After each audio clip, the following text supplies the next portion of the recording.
Hey, this is Reverend Valerie Love. So, I wanted to have this brief conversation with you about the different kinds of witches to shed light and understanding so that you can really know and not simply go on beliefs that you may have been given or that you may have developed from the mass consciousness or from media or from society. You want to be still and know, not be loud and guess, or be open and believe everything people tell you. No, you want to be still and know.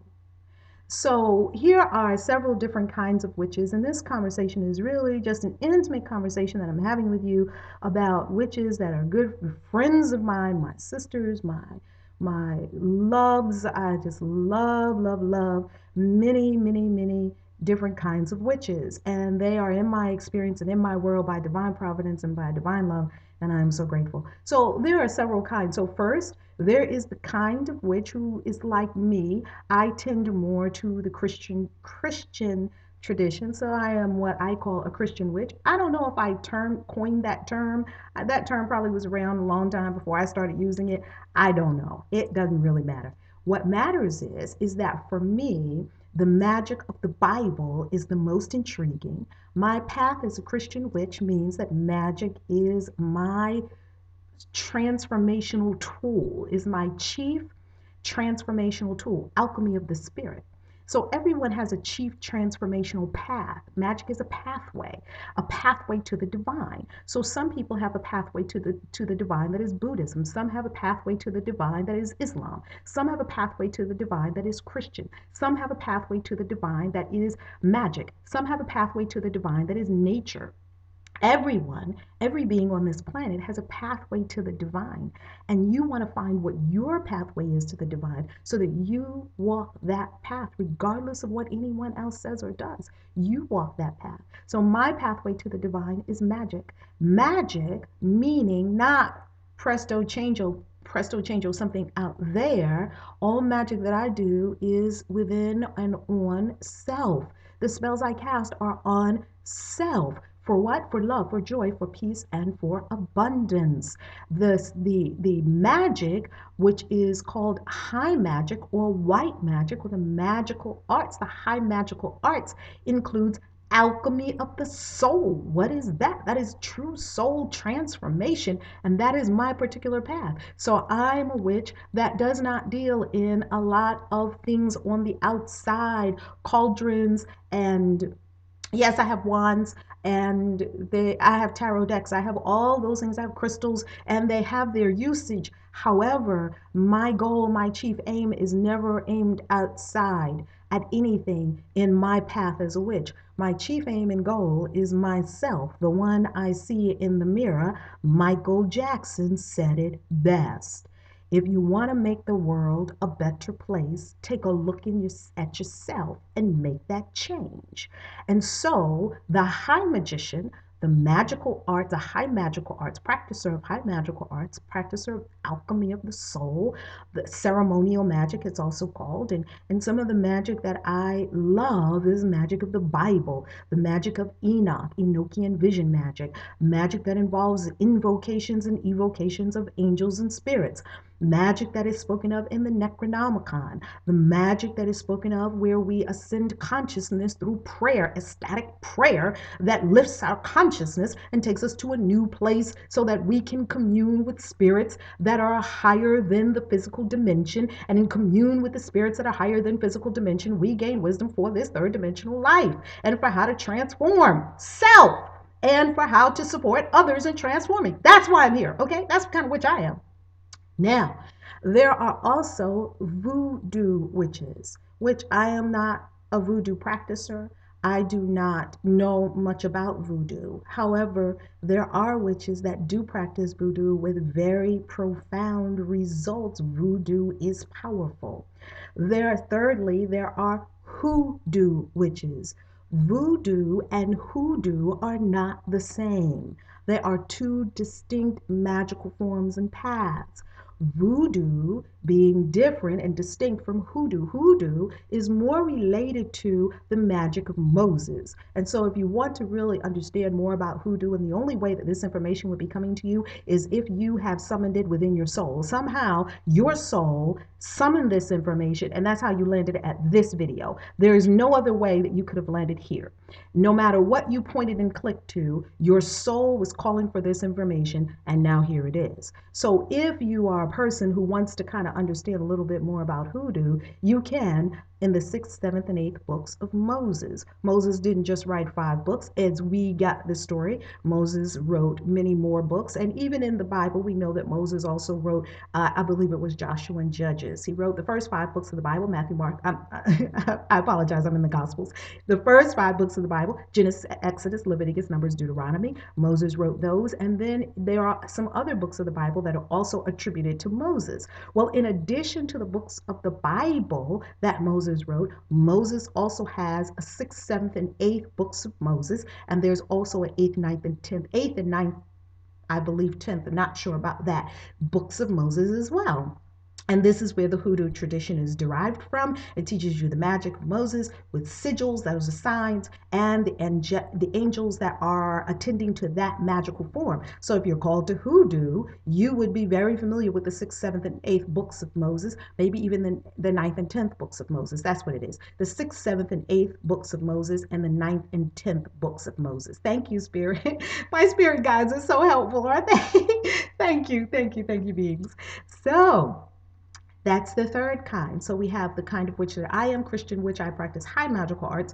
Second, we have the ceremonial magic, alchemy of the soul, which really doesn't deal in a lot of elements, a lot of accoutrements outside of self. Even though we do work with the elements, all of that, usually that path working is done within self, and it involves the Kabbalistic tree of life. And so the earth, air, fire elements are very real, yet we don't focus so much on them in the outside world as we do focus on mastering them within. Is the fire element mastered within myself? That fiery aspect of my nature? Is the water element mastered within myself? Is the air element mastered within myself? And is the earth element mastered within myself? And most importantly, the 5th element, ether. Am I rooted, grounded in the 5th element, God?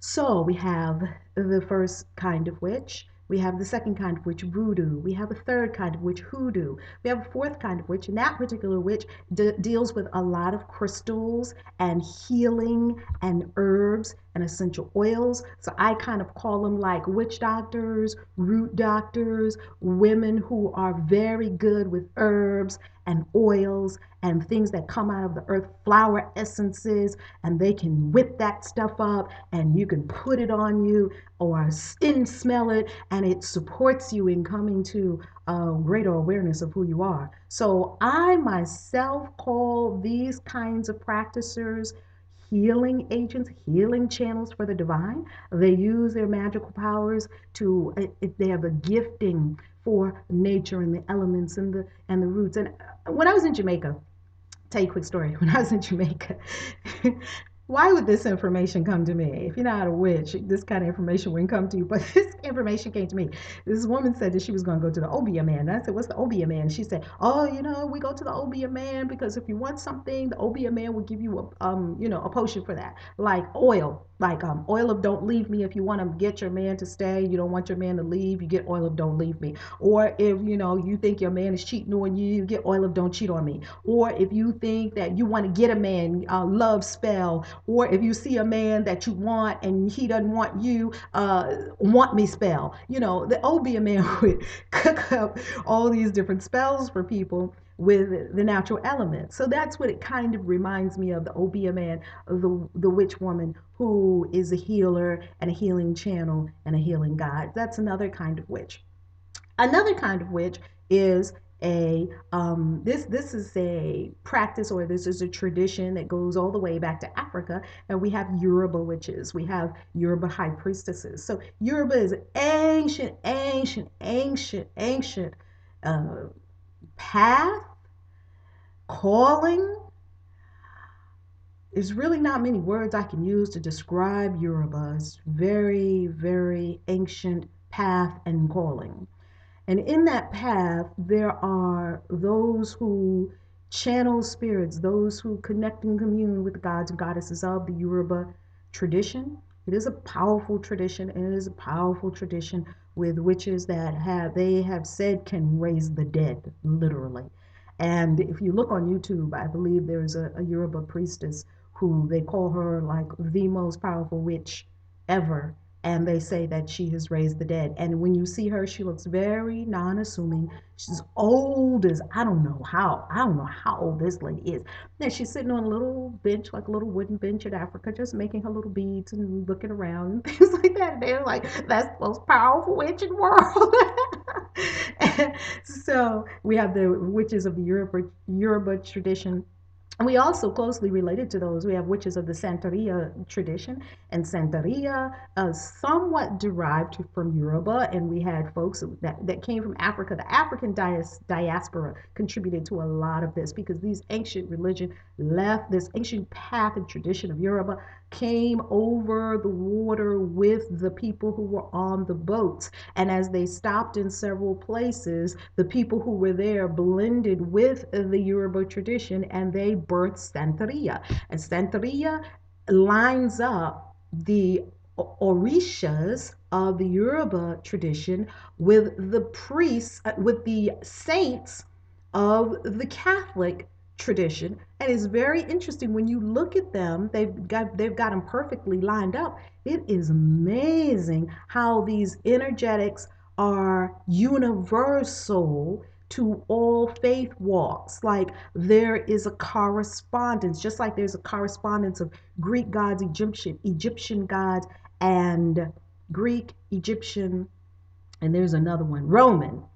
There you can see the lineup, the correspondences of gods and goddesses across different pantheons. And the same thing with Yoruba and Santeria. You can see the correspondences. It's the law of correspondence. Yes, because as above, so below. So everything that's in the divine is in every path, is in every faith walk. So we've got high magical arts witches, we've got voodoo witches, we've got hoodoo witches, we've got healing arts witches, we've got Yoruba witches, we've got Santeria witches, and we've got even more than that. These are just some of the ones that we're talking about today. So I pray that it opens your mind to understanding that there's just not one kind of witch and there's just not any kind of particular witch, because every witch, even within herself, conducts herself, and her magic is very personal to her. Her items that she uses probably no one else has ever touched. There are things that I have that no one else has ever touched. And when people come around in my space, they're like, ooh, don't touch Reverend Val so and so. And some things you touch and you just might burst straight into flames. It just might be a spontaneous combustion. That stuff is so prayed up and so woo. So and likewise, I don't touch other witches' stuff when I go in their circles. I don't touch their crystals. I don't touch their wands. I don't touch none of their stuff because I could combust. So and that's all I wanted to share with you today. Be blessed. Open your mind. Free your mind. A free mind is the most powerful, powerful, powerful thing in the universe. I love you. Be blessed. Mwah. Visit me online at valerielove.com. Thank God.